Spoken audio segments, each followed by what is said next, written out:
জিকিরের মাজলিসে গেলেন না। আল্লাহর নবী যেখানে কোরআনের তালিম হচ্ছে, কোরআনের কথা হচ্ছে, বিশ্ব নবী মুহাম্মদুর রাসূলুল্লাহ সেই কোরআনের মাজদারের ভিতরে নিজেই বসে পড়েছেন। সেই কোরআনের কারিমের মাহফিলে তোমরা এসেছো। এটা দুনিয়ার সাধারণ মাজলিস না, এটা থিওটকের মঞ্চ না, যাত্রার মঞ্চ না, এটা ডাইরেক্ট আল্লাহর 30 পারা কোরআনে কারিমের মঞ্চ। চিল্লায় বলেন সুবহানাল্লাহ।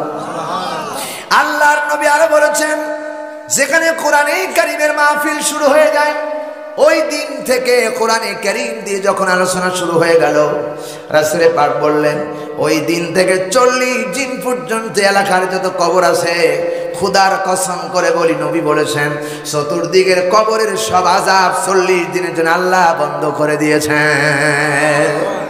কোন কবরে 40 দিন আর আযাব হবে না। যখন 40 দিন পার হয়ে যাবে, আবার ওই কবরের ভিতরে আযাব শুরু হয়ে যাবে। বন্ধুগণ আমার, সেই কোরআনের মাহফিলে আমরা আসতে পেরেছি, আমাদের কপাল ভালো না খারাপ? আল্লাহ পাক বলেন, বান্দারে শুধু কেবলমাত্র ওয়ামাইয়াত্তাকিল্লাহ, আমাকেই ভয় করো, আমাকেই ভয় করো। দুনিয়ার কোন রাজা বাদশাকে ভয় করা যাবে না, ভয় করতে হবে একমাত্র কারে? সবাই বলে আল্লাহ। এ কথা কি আমার না আল্লাহর? আল্লাহ রাব্বুল আলামিন বলেছেন কোরআনে কারীমের মধ্যে, ওয়া ইয়াখশাউনাহু ওয়া লা ইয়াখশাউনা আহাদান ইল্লাল্লাহ। আল্লাহু আকবার। আল্লাহ পাক ১৫০০ বছর আগে বলেছেন, ও আমার বান্দারা শুনে রাখো, সূরা আহজাব 33 নম্বর সূরা 22 নম্বর পারার 5 নম্বর উপর 39 নম্বর আয়াতের মাঝের অংশের ভিতরে আল্লাহ কথা বলেছেন। আল্লাহ তাআলা বলেন, ওয়ায়াখশাউনাহু ওয়ালা ইয়াখশাউনা আহাদান ইল্লাল্লাহ। ও বান্দা শুনে রাখো, ওয়ায়াখশাউনাহু, কাউকে ভয় করবি না, কোন রাজাকে না, কোন বাদশাকে না, কোন এমপি কে না, কোন পুলিশকে না, কোন বিডিআর কে না। আল্লাহ বলেন কোন বান্দারে কাউরে ভয় করবি না, কেবলমাত্র ওয়ালা, তবে হ্যাঁ, ওয়ালা ইয়াখশাউনা আহাদান ইল্লাল্লাহ। ভয় যদি করতে হয় বান্দা, কেবলমাত্র হৃদয়ের মধ্যে ভয় থাকবে এক আল্লাহর। কথা কয় না? কে বলতেছেন? আল্লাহ তাআলা বলেন এক আল্লাহর। অত্যন্ত বিনয়ের সাথে আল্লাহ বলেছেন আহাদান ইল্লাল্লাহ, এক আল্লাহ। আহাদান মানে এক। আল্লাহ কয়জন? আরো জোরে কয় না? আর একটু জোরে বলেন। এ কথা কি আমার না কোরআন শরীফে? কে বলতেছেন? আল্লাহ তাআলা বলতেছেন, কুল হুয়াল্লাহু আহাদ আল্লাহুস সামাদ লাম ইয়ালিদ ওয়া লাম ইউলাদ ওয়া লাম ইয়াকুল লাহু কুফুয়ান আহাদ। জোরে বলেন আল্লাহু আকবার। আরো চিল্লায় পড়েন আল্লাহু আকবার। আর আমার সাথে সবাই পড়েন, কুল হুয়াল্লাহু আহাদ আল্লাহুস সামাদ লাম ইয়ালিদ ওয়া লাম ইউলাদ ওয়া লাম ইয়াকুল লাহু কুফুয়ান আহাদ। জোরে আল্লাহু আকবার। আল্লাহর নবী বলেছেন ১৫০০ বছর আগে, কোন বান্দা যদি সূরাতুল ইখলাস একবার তেলাওয়াত করতে পারে, বিশাল কোরআনে কারীম, আমার আল্লাহ রাব্বুল আলামিন যে কোরআনকে মর্যাদা সম্পন্ন বানিয়েছেন, সেই কোরআনে কারীমের 3 ভাগ করে 1 ভাগ তেলাওয়াত করলে যে সওয়াব হয়, কোন বান্দা যদি একটা বার সূরা ইখলাস তেলাওয়াত করতে পারে, আল্লাহ রাব্বুল আলামিন তার আমলনামায় সেটা ফেক্সি দিয়ে দেন। আল্লাহু আকবার। নবীজি আরো বললেন, কোন বান্দা যদি 3 বার তেলাওয়াত করতে পারে, পুরা কোরআনে কারীম একবার তেলাওয়াত করলে, প্রথম থেকে নিয়ে শেষ পর্যন্ত তেলাওয়াত করলে যে সমস্ত সওয়াব আর মর্যাদা দেওয়া হবে, সমস্ত সওয়াব আর মর্যাদা আল্লাহ ওই বান্দার আমলনামায় লিখে দেন। সুবহানাল্লাহ বলেন। আল্লাহর নবী বলেছেন, কুরআনুল কারীমের ভিতরে একটা ছোট্ট একটা সূরা আছেন, যেই সূরার নাম হলো সূরাতুল ফাতিহা। যেই সূরা গোটা পৃথিবীর যত আয়াতে কারিমা আল্লাহ নাযিল করেছে, কোরআনের ভিতরে যত আয়াতে কারিমা আছে, সর্বশ্রেষ্ঠ মর্যাদা সম্পূর্ণ আয়াতে কারিমা সূরাতুল ফাতিহার মধ্যে আল্লাহ দিয়েছেন। চিৎকার দিয়ে বলেন সুবহানাল্লাহ। কি মর্যাদা, কি সম্মান, কি সম্মান মর্যাদায় সূরা ফাতিহাকে দেওয়া হয়েছে, বলবো নাকি একটু? প্রিয় ভাই সাহেব, রাসূল পাক সাল্লাল্লাহু আলাইহি সাল্লাম বলেছেন, লা সলাতা ইল্লা বিফাতিহাতিল কিতাব। কার কথা? নসুলের কথা। আল্লাহর নবী বলেছেন যেই সূরা ফাতিহা নামাজের ভিতরে তেলাওয়াত হয় নাই সেই নামাজ সম্পূর্ণ হয় নাই। কথা কয় না রে, আমার কথা কি বোঝা যাচ্ছে? প্রিয় ভাই সাহেব, একটু জবাব দেওয়া লাগবে। নবীজি বলেছেন লা সলাতা ইল্লা বিফাতিহাতিল কিতাব, যেই কিতাবের ভিতরে, যেই কিতাবের থেকে সূরাতুল ফাতিহা, যেই নামাজের ভিতরে তেলাওয়াত হলো না, আল্লাহর কসম নবীজি বলেছেন লা মানে না, সেই নামাজ সম্পূর্ণ হবে না। এত বড় মর্যাদা দিয়েছেন আল্লাহ রাব্বুল আলামিন সূরাতুল ফাতিহা। এই সূরাতুল ফাতিহার ব্যাপারে আল্লাহ তাআলা আরো বলেছেন, কোন বান্দা যদি সূরাতুল ফাতিহা থেমে থেমে তেলাওয়াত করতে পারে, কোরআন শরীফ যেভাবে বলেছেন ওইভাবে তেলাওয়াত করতে পারে, কোরআন শরীফ তেলাওয়াত করার পদ্ধতি আল্লাহ রাব্বুল আলামিন শিক্ষা দিয়েছেন। ওয়ারাত্তিলিল কুরআন তারতিলা, কুরআন পড়ো থেমে থেমে, বুঝে বুঝে চিন্তা ফিকির করে কোরআনে কারীম তেলাওয়াত করো। কোরআন শুধু মুখস্থ পড়ার জন্য আল্লাহ রাব্বুল আলামিন নাজিল করেন নাই। কোরআনে কারীম আল্লাহ রাব্বুল আলামিন নাজিল করেছেন কেবলমাত্র বুঝে তার জীবন গঠনের জন্য। চিল্লা এখন কথা ঠিক কিনা? কোরআন পড়তে হবে এবং কোরআন অনুযায়ী তার জীবন গড়তে হবে, ঠিক না বেঠি? জোরে বলা লাগবে, ঠিক না বেঠি? প্রিয় বন্ধুগণ, সেই কোরআনে কারীম আল্লাহর নবী বলেছেন কোন মানুষ যদি সূরাতুল ফাতিহা একবার তেলাওয়াত করতে পারে, কয়বার? জোরে বলুন। একবার তেলাওয়াত করতে পারে। তাওরাত, জাবুর, ইনজিল, কোরআন, এই চারখানা কিতাব, সহিফা চারখানা, 104খানা কিতাব আল্লাহ পাঠালেন। সমস্ত কিতাবের ভিতরে আল্লাহ রাব্বুল আলামিন কোরআনে কারীমকে শ্রেষ্ঠ বলেছেন। এত বড় মর্যাদা দেওয়া হলো সেই কোরআনের ভিতরে সূরাতুল ফাতিহা কোন মানুষ যদি একবার তেলাওয়াত করতে পারে থেমে থেমে, আলহামদুলিল্লাহি রাব্বিল আলামিন, মনে মনে ধারণা করলো সকল প্রশংসা কেবলমাত্র আমার আল্লাহর। জোরে বলেন সুবহানাল্লাহ। আল্লাহ নবী বলেছেন আর রহমানির রহিম মালিকি ইয়াউমিদ্দিন ইয়্যাকা না'বুদু ওয়া ইয়্যাকা নাস্তাঈন ইহদিনাস সিরাতাল মুস্তাকিম সিরাতাল লাযীনা আন'আমতা আলাইহিম। সবাই পড়েন গায়রিল মাগদুবি আলাইহিম ওয়ালাদ-দাল্লিন। জোরে আমিন, আরো জোরে আমিন। আল্লাহ নবী বলেছেন ১৫০০ বছর আগে কোন বান্দা যদি কোরআনে কারীমের সূরাতুল ফাতিহা একবার এইভাবে ৭টা আয়াত থেমে থেমে তেলাওয়াত করতে পারে, তাওরাত, জাবুর, ইনজিল, কোরআনে কারীম চারখানা কিতাব প্রথম থেকে নিয়ে শেষ পর্যন্ত তেলাওয়াত করলে যত সওয়াব হবে আল্লাহ বান্দার আমলনামায় সেই সওয়াব লিখে দেন। সূরা ফাতিহা পড়ার দরকার আছে না নাই? আর একটা ওষুধ দিয়ে যায় কোরআনে কারীমের ভিতরে আল্লাহ রাব্বুল আলামিন সূরা ফাতিহার কি মর্যাদা দিয়েছেন। মা বোন যারা এসেছেন, আমি তোমাদেরকে বলতে চাই, সন্তান পেটের মধ্যে ধারণ করেছ, কেবলমাত্র পেটের ভিতরে সন্তান এসেছে, ওই দিন থেকে যদি প্রত্যেক দিন ফজরের পর সূরা আর রহমান, কোরআন শরীফের ৫৫ নম্বর সূরা, এই সূরাটা তেলাওয়াত করতে পারো, প্রত্যেক দিন ঈশার নামাজ পড়ে, ঈশার নামাজের পরে রাত্রিবেলা বিছানায় ঘুমাতে যাবেন, ঘুমায় যাওয়ার পূর্বে ওযু অবস্থায় যখন বিছানায় ঘুমায় যাচ্ছেন এবং তো অবস্থায় সূরা ফাতিহা ৪ বার করে যদি কোনো বান্দা কোনো বান্দি তেলাওয়াত করতে পারে, পেটের ভিতরে সন্তান, আল্লাহর কসম এই সন্তান ডেলিভারির জন্য সিজার লাগবে না, কোনো সিজার লাগবে না। কারণ আল্লাহ রাব্বুল আলামিন কোরআনে কারীমের মধ্যে বলেছেন ওয়া নুনাজ্জিলু মিনাল কুরআনি মা হুয়া শিফাউন ওয়া রাহমাতুল লিল মুমিনিন। আল্লাহু আকবার। আল্লাহ তাআলা সূরা বনি ইসরাঈল ১৭ নম্বর সূরা ১৫ নম্বর পারার ভিতরে আল্লাহ রাব্বুল আলামিন ডাক দিয়ে বলতেছে, বান্দারে আমি পুরা কোরআনে কারীমটাকে মানবতার কল্যাণের জন্য ঔষধ হিসেবে পাঠিয়েছি। জোরে বলেন সুবহানাল্লাহ। কোন মানুষ যদি সূরা ফাতিহার দাওয়া পান করতে পারে অবশ্যই তার কল্যাণ কামিত হবে, কারণ আল্লাহ কোরআনে কারীমের ভিতরে আল্লাহ রাব্বুল আলামিনের সাহায্য হিসেবে সূরা ফাতিহা পাঠিয়েছেন। সূরা ফাতিহা হলো সর্বশ্রেষ্ঠ দোয়া। আল্লাহু আকবার। সবচেয়ে বড় দোয়া কি? সূরাতুল ফাতিহা। সূরাতুল ফাতিহার মতো এত বড় দোয়া আমার জানা মতে কোরআন শরীফ কোন হাদিস কিতাবে নাই। সুবহানাল্লাহ বলবেন না? এই জন্য রাসূলুল্লাহ বলেছেন লা সালাতা ইল্লা বিফাতিহাতিল কিতাব। সূরা ফাতিহা ছাড়া নামাজ হয় না, নামাজ হয় না। যেই নামাজে সূরা ফাতিহা পড়া হলো না সে নামাজ সম্পূর্ণ হলো না। তাহলে এত বড় মর্যাদা এই সূরা ফাতিহাকে দেওয়া হয়েছে। জোরে বলুন সুবহানাল্লাহ। এই সূরাটা আপনারা পড়বেন প্রত্যেক দিন এশার নামাজের পরে 4 বার পড়বেন। প্রত্যেক দিন এশার নামাজের পরে 4 বার পড়বেন। আমি কিছু আমলের কথা বলবো আপনাদেরকে। অনেক ওয়াজ শুনেছেন জীবনভর, কিন্তু আমলের পরিবর্তন নাই। চিল্লা বলেন ঠিক কিনা? শুধু আমলের দরকার।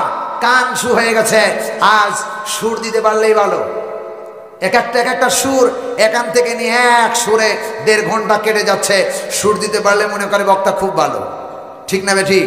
কিন্তু এমনও সুর আছে যা আমরা সুর দিতে গিয়ে মিথ্যা বানোয়াট কথা বলি, কিন্তু মনে হয় যে খুব ভালো কথা। আপনারা শুনেছেন বাংলাদেশে অনেক কিস্সা কাহিনী শুনেছেন, হরিণের কেচ্ছা শুনেছেন। আবার কি বলা হয়েছে, একটা প্রবাদ বাক্য আছে, হুসাইন রাদিয়াল্লাহু তাআলা আনহু যখন কারবালার ময়দানে শহীদ হলেন তখন গজলে বলা হচ্ছে, যাওরে ঘোড়া কাউরে খবর মাঝে নমর কান্দে না। তোমার হুসাইন শহীদ হয়েছে কারবালার ময়দান। মিথ্যা কথা, ডাসা মিথ্যা কথা। একথা যারা বিশ্বাস করবে আল্লাহর কসম তার ঈমান হারায় যাবে। কারণ ফাতেমা আগে মরছে না হুসাইন আগে মরছে? কথা কয় না রে ভাই। ফাতেমা আগে মরছে না হুসাইন আগে মরছে? তার মানে জবাব দিচ্ছেন আপনারা জানেন না। আগে ফাতেমা মারা গেছে, আর খবর হচ্ছে যাওরে ঘোড়া কাউরে খবর মাঝে নমর কান্দে না।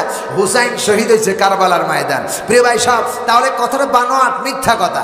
আমার দেশে কিছু কথা আছে, ইমানদার সাহেব আর বেঈমান সাহেব মনে মনে দোস্ত বাঁধলো আর বলল, ভাই গো, মনে মনে ধারণা করলেন এমন একজন নবী তোমাদের কাছে আমার আল্লাহ পাঠিয়েছে। ভাইজান, এমন নবীর কাছে যদি যাও, ঈমান নিয়ে যদি যেতে পারো, নবীর চেহারার দিকে নজরে দিয়ে বাঁকা নজরে তাকাতে পারবে না। ইমানদার সাহেব আর বেঈমান সাহেব যখন কথা বলল, আমার বন্ধুগণ, আমার ভাইরে, ইমানদার সাহেব দরকার নাই, বেঈমান সাহেবের দরকার নাই। ঈমান কেবলমাত্র দরকার মানুষ আর জিনের। চিল্লায় কোন ঠিক কিনা? মিথ্যা কথা, বাজে কথা, কিন্তু খুব কাঞ্চু লাগতেছে, ঠিক না বেটাই? ভালো না খারাপ? আমি এমন সুর জানি না, এমন কোন সুর জানি না যেটা দিয়ে আমি বলতে পারি না। ঘন্টার পর ঘন্টা যখন এটা প্রমাণ হয়ে যাবে, শুরু হয়ে যাবে, চলতেই থাকবে। আল্লাহু আকবার। কিন্তু মিথ্যা কথা শ্রবণ করবেন না, শুনবেন ডাইরেক্ট আল্লাহর কোরআনের কথা। কারণ কোরআন যা বলে, ওমান আসদাকু মিনাল্লাহি হাদিসা, আল্লাহ তাআলা বলছে বান্দারে, কোরআন শরীফ যা বলে ডাইরেক্ট সদা সত্য কথা বলে। চিল্লায় বলেন ঠিক না বেটি? আর যা মানুষ বানিয়ে বলে মিথ্যা কথা, আজেবাজে কথা, এগুলো শোনার কোনো প্রয়োজন নাই, দাম নাই, কল্যাণ নাই। কারণ হুদাল্লিন নাস ওয়া বাইনাতিন মিনাল হুদা, মানুষকে হেদায়েত দিতে পারে, কেবলমাত্র হেদায়েতের রাস্তা দেখাতে পারে একটাই গ্রন্থ, সেই গ্রন্থের নাম হলো আল্লাহর 30 পারা কোরআনে কারীম। চিল্লায়ে বলেন আল্লাহু আকবার। এই কোরআনের সাথে আমরা আছেন না নাই? কারা আছেন দুই হাত তুলে আল্লাহরে দেখান। লিল্লাহি তাকবীর। আল কোরআনের আলো, আল হাদিসের আলো। হাত নামান। প্রিয় ভাই সব, যারা দাঁড়িয়েছেন, আপনাদের খুব কষ্ট হচ্ছে নাকি? যদি দাঁড়িয়ে থাকতে কষ্ট হয় তাহলে বসে পড়ুন, জায়গা আছেন। আল্লাহর কসম, আল্লাহর কসম, কোরআন শপথ করে বলে গেলাম, বিআন্না রাব্বাকা আওহা লাহা। এ কথা আমার বাবার নয়, এ কথা কোনো এমপি মন্ত্রী নয়, এ কথা ডাইরেক্ট আল্লাহ তাআলা বলেছেন। এখানে যারা বসবেন আজ থেকে নিয়ে 40 দিন পর্যন্ত মাটিটা আপনার পক্ষে আল্লাহর কাছে কথা বলতে থাকবে, আল্লাহ তোমার গোলামের বাচ্চা গোলাম আব্দুর রহমানের ছেলে, আব্দুল করিমের ছেলে, আব্দুল গাফফারের বাচ্চা আব্দুর রহমান, উনি কোরআনের মাহফিলে বলেছিলেন 40 দিন পর্যন্ত এখান থেকে এই মাটিগুলো আল্লাহর দরবারে আপনার জন্য মাগফিরাত কামনা করতে থাকবে। আল্লাহ ওরে মাফ করে দাও, এটা দামি জায়গা। নবীজি আরো বলেছেন, কোন বান্দা 50 বছর নামাজ পড়েছেন, নামাজ কবুল হতেও পারে নাও পারে, আরে 40 বছর একাধারে রোজা রেখেছেন, রোজা কবুল হতেও পারে নাও পারে।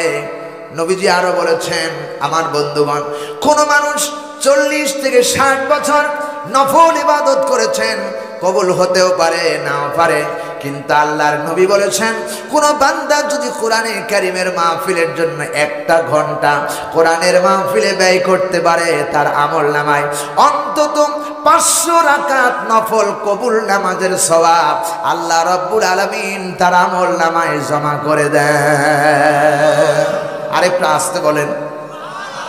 আমার নবী বলেছেন 50 বছরের নামাজ কবুল হওয়ার গ্যারান্টি দিতে পারলেন না, এরপরে 40 বছরের ইবাদতের গ্যারান্টি দিতে পারলেন না, কিন্তু কোরআনে কারীমের মাহফিলের মধ্যে আসলে আল্লাহ রাব্বুল আলামিন 40 নয়, আমার আল্লাহ রাব্বুল আলামিন 50 500 রাকাত 50-এর কথা বললেন না, 500 রাকাত কবুল নামাজের সওয়াব আল্লাহ রাব্বুল আলামিন তার আমলনামায় লিখে দেয় শুধু কোরআনের মাহফিলে আসার কারণে, কোরআন বুঝার কারণে। জোরে বলুন সুবহানাল্লাহ। ভাইরা আমার, শুধু এখানে শেষ নয়, আল্লাহর নবী বিশ্ব নবী মসজিদে নববীর বারান্দায় দাঁড়ায় গেছেন, ঘরের ভিতরে প্রবেশ করবেন।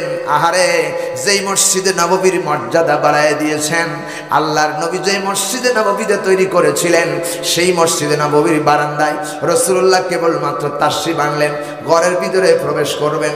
আল্লাহর নবী লক্ষ্য করে দেখেন ডান দিকে একদল লোক বসে আছেন, বাম দিকে একদল লোক বসে আছেন। রাসূলে পাক স্থির করতে পারলেন না কে কারা কি করতেছেন। আল্লাহর নবী লক্ষ্য করে দেখেন ডান দিকের দলের লোকেরা আল্লাহর কোরআনে কারীম থেকে তারা আয়াত নিয়ে তেলাওয়াত করতেছেন আর ব্যাখ্যা দিতেছেন। সাহাবায়ে কেরামরা কেউ বলতেছেন কেউ শুনতেছেন। বাম পাশে তাকায় দেখেন কেউ বা কারা সুবহানাল্লাহ, আলহামদুলিল্লাহ, আল্লাহু আকবার জিকির করতেছেন, কোরআনের আলোচনা করতেছেন, এটাও দামি। এরপরে যেটা জিকির করতেছেন এটাও দামি। কিন্তু আল্লাহর নবী তিনি জীবত্ব অবস্থায় কোনটা শরীক হবেন এই ব্যাপারে স্থির করতে পারলেন না। রাসূলুল্লাহ দাঁড়ায় আছে, কারণ রাসূলুল্লাহ ততক্ষণ পর্যন্ত কোনো সিদ্ধান্ত নিতেন না যতক্ষণ পর্যন্ত আল্লাহ রাব্বুল আলামিন সিদ্ধান্ত না দিতেন। ঠিক না বেঠিক? আল্লাহর নবী দাঁড়ায় আছেন, হযরত জিবরাইলকে আল্লাহ তাআলা বলেন, জিবরাইল যাও, তাড়াতাড়ি করে চলে যাও।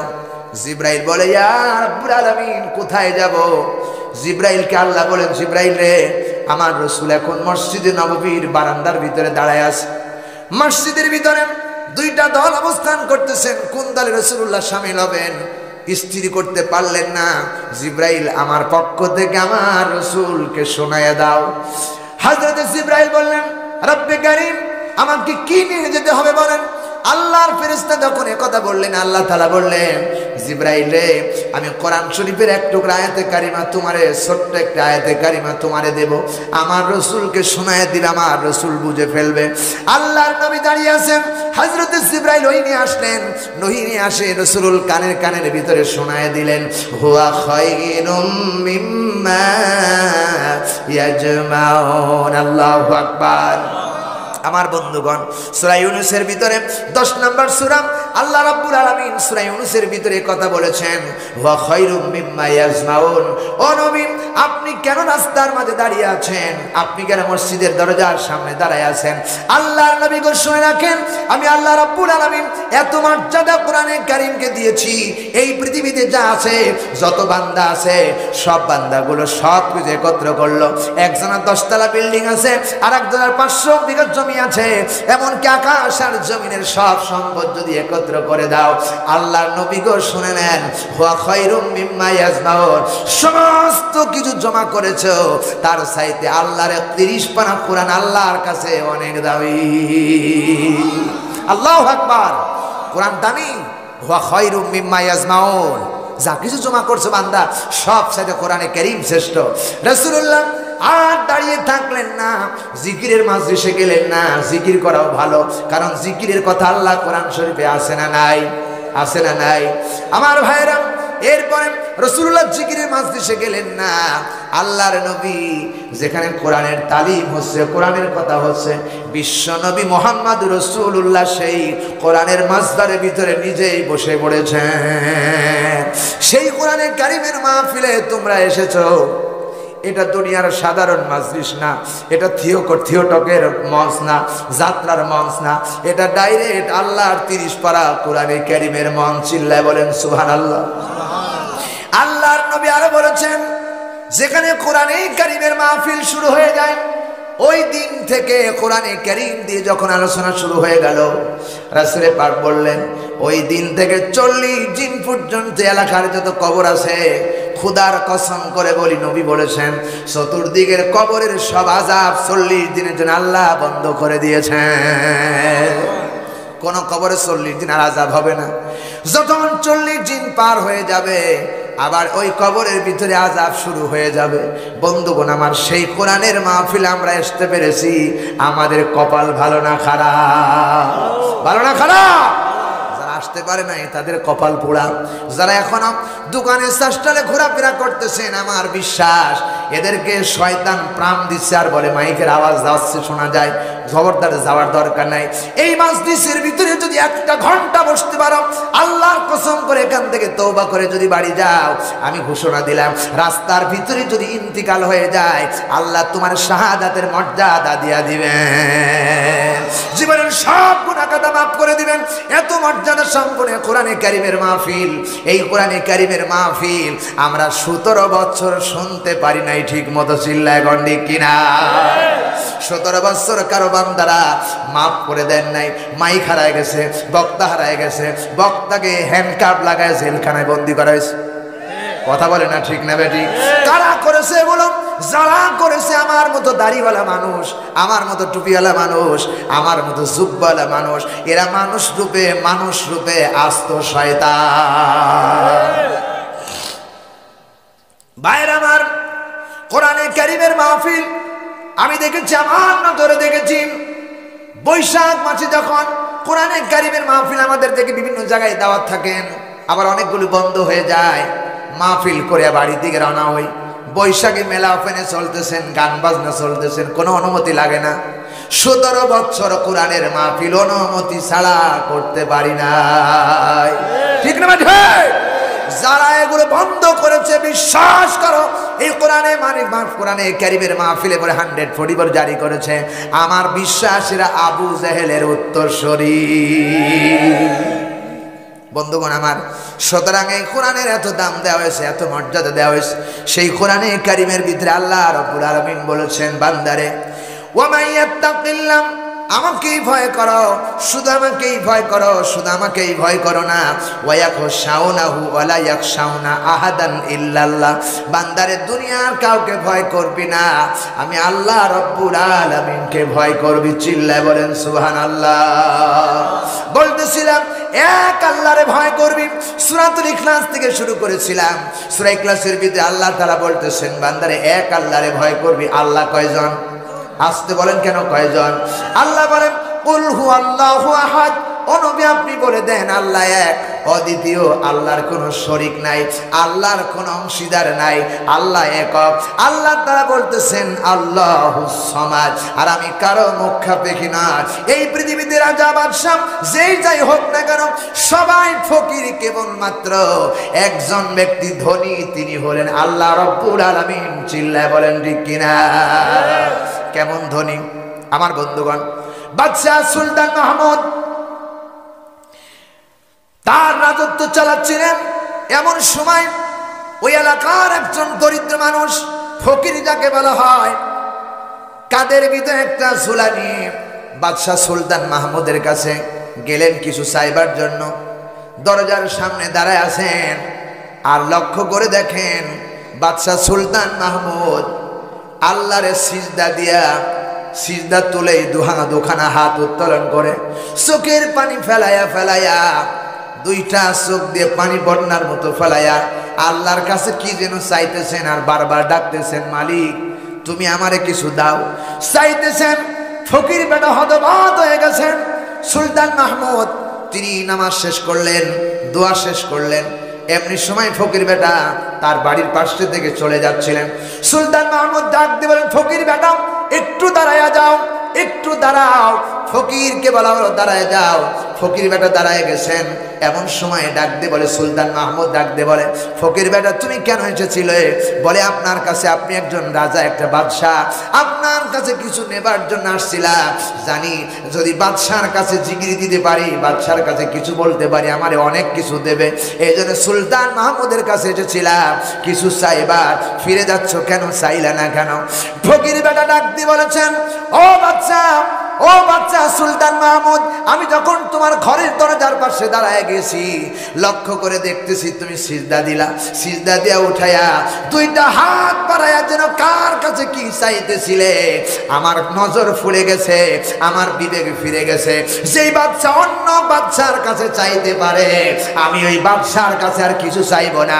সুলতান মাহমুদ যে বাদশার কাছে চাই, আমি ওই বাদশার কাছে চাইবো, আর তোমার কাছে চাইবো না। সব ধনীর ধনীকে আল্লাহ তাআলা বলেন, আল্লাহুস সামাদ, আমি কারো মুখাপেক্ষী না।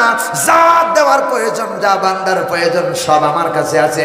টাকার দরকার, টাকার দরকার আছে। আল্লাহ রিজিকের ব্যবস্থা করেছেন, সবকিছুর ব্যবস্থা আল্লাহ করেছেন। আল্লাহ রাব্বুল আলামিন বলে, বান্দারে আমার কোনো উত্তরসূরি নাই, আমার কোনো বান্দা, আমি কাউরে জন্ম দেন নাই, আমাকে কেউ জন্ম দেন নাই, আর আমার সমতুল্য সমকক্ষ আকাশ আর জমিনে কেউ নাই। আল্লাহু আকবার। তাহলে চাইতে হবে কার কাছে? আসতে বলেন কেন কার কাছে? আগেই বলেছি, উদউনি আস্তাজিব লাকুম, তুমি যদি চাইতে পারো রে বাবা, আল্লাহর কসম করে বলি, তোমার চাওয়া আল্লাহ রাব্বুল আলামিন পূরণ করে দিবে। জোরে বলুন সুবহানাল্লাহ। পূরণ করে দিয়েছেন। কেমন করে? বন্ধুগণ আমার, বাইজিদ বুস্তামি রহমাতুল্লাহ আলাইহি ছোট্টবেলায় ছোট্ট একটি সন্তান, 6 থেকে 7 বছর বয়স, সন্ধ্যা রাত্রে মা ডেকে ডেকে বলতেছেন, বাইজিদ রে, কলিজা বড় শুকায় গেছে। বাইজিদ প্রচন্ড, মায়ের শরীরের ভিতরে জ্বর। বাইজিদকে ডেকে ডেকে বলে, বাইজিদ তুমি আমারে 1 গিলাস পানি কি পান করাতে পারো না? বাইজিদ বলে, মা তুমি আমার কাছে পানি চেয়েছো, তোমারে পানি দিব না তা হতে পারে না, একটু অপেক্ষা করো। ছোট্ট বাইজিদ ঘর থেকে ঘরের ভিতরে তন্ন তন্ন করে খুঁজে কোথাও পানি পাইলেন না। বাইজিদ মনে মনে চিন্তা করলেন বাহিরে পানি থাকতে পারে, বাহিরে গেলেন, পাইলেন না। বাইজিদ বলে, মা আমার কাছে পানি চেয়েছে, মাকে পানি দেব না তা হতে পারে না। ছোট্ট বাইজিদ রাতের অন্ধকারে টুকায়া টুকায়া চতুর্দিকে এলাকায় খুঁজে খুঁজে 1 গ্লাস পানি পাইলেন। পানি নিয়ে এসে বাড়িতে এসে দেখেন, ঘরের ভিতরে প্রবেশ করে দেখেন, আহারে জনম দুঃখী মা, বাইজিদের মা ঘুমায়া গেছে। বাইজিদ মনে মনে চিন্তা করতেছেন, হায় আল্লাহ, এখন যদি মারে এমন তো অবস্থায় ডাকি, ঘুম ভেঙে গেলে মায়ের বড় কষ্ট হবে, আমি ডাকবো না, বিছানায় ঘুমায় যাব, গিলাস রেখে দিব, আর মা যখন ঘুম থেকে ঘুম ভেঙে যাবে তখন মারে পানি পান করাবো। বাইজিদ মনে মনে চিন্তা করলেন, আহারে, আর যদি রাতের বেলায় আমি ঘুমায় যাই, ঘুমের মধ্যে যদি আমি ঘুমায় থাকি আর আমার মার ঘুম ভেঙে যায়, আর ডাক দিয়ে বলে, বাইজিদ তুমি আমার একটু পানি পান করাও, আমি ঘুমের মধ্যে মায়ের হক আদায় করতে পারবো না। হযরত বাইজিদ রহমাতুল্লাহ আলাইহি ছোট্ট মানুষ, 6 থেকে 7 বছর বয়স, পানির গিলাসটা নিয়ে মার শিয়রের পাশে দাঁড়ায় গেলেন। আহারে দাঁড়ায় গেলেন, শীতের দিন, কনকনে শীতের দিন, দেখতে দেখতে রাত পার হয়ে যাচ্ছে, মায়ের ঘুম ভাঙে না। তাহাজ্জুদের নামাজের সময় হয়ে গেল, মায়ের ঘুম ভেঙে গেল। মা তাকায় দেখতেছেন, ছোট্ট বাইজিদ ছোট্ট একটা গিলাস নিয়ে হাতে করে মায়ের শিয়রে দাঁড়ায় আছেন। মা ডাক দিয়ে বলে, বাইজিদ তুমি কেমনে দাঁড়ায় আছো বাবা, কি জন্য দাঁড়ায় আছো? বলে, মা সন্ধ্যা রাতে তুমি আমার কাছে কিছু পানি চাইছিলা, আমি আনতে দেরি করেছি, পানি পাই নাই, পানি নিয়ে এসে দেখি তুমি ঘুমায় গেছো। ছোট্ট বাইজিদ বলে, মা আমি তোমাকে পানি পান করাবো, কিন্তু ঘুমের মধ্যে তোমাকে ডিস্টার্ব করি নাই, আমি ঘুমায় গেলে আবার তোমার খেদমত করতে পারবো না, এই জন্য সিদ্ধান্ত নিলাম মা যখনই ডাকবে পানির গিলাসটা নিয়ে মায়ের শিয়রে দাঁড়ায় মারে পানি পান করাবো।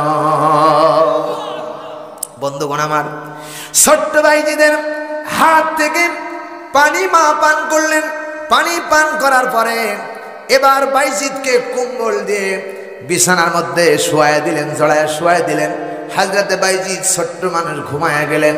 প্রিয় বন্ধুগণ আমার ভাইরা, বাইজিদের মা আল্লাহর কাছে দুখানা হাত তুলে চাইলেন আর বললেন, রব্বে কারীম, আমি আমার বাইজিদ যে সারা রাত যে সিদ্ধান্ত নিয়ে আমার শিওরে দাঁড়িয়েছিল, আমি মা আমার কলিজা ঠান্ডা হয়ে গেছে। ও আল্লাহ, তুমি আমার বাইজিদকে নামাজ শেষান্তরে মা ডাকবে বলে, হায় আল্লাহ, আমার বাইজিদ যা আমার জন্য করেছে আমার কলিজা ঠান্ডা হয়ে গেছে। হায় আল্লাহ, তোমার কাছে চাইলাম তুমি আমার বাইজিদকে সুলতানে আরিফিন বানায়া দিও। আমায়ের দোয়া মঞ্জুর হয়ে গেল। হযরতে বাইজিদ আল্লাহর ওলিতে পরিণত হয়েছিলেন। চিল্লায় গন্ডি কিনা? সুতরাং কোন বান্দা যদি আল্লাহর কাছে চাইতে পারে, আল্লাহর কাছে যদি কোনো বান্দা চাইতে পারে, অবশ্যই সে আল্লাহ রাব্বুল আলামিন তার দোয়া মঞ্জুর করবে। চিল্লায় বলেন ঠিক কিনা?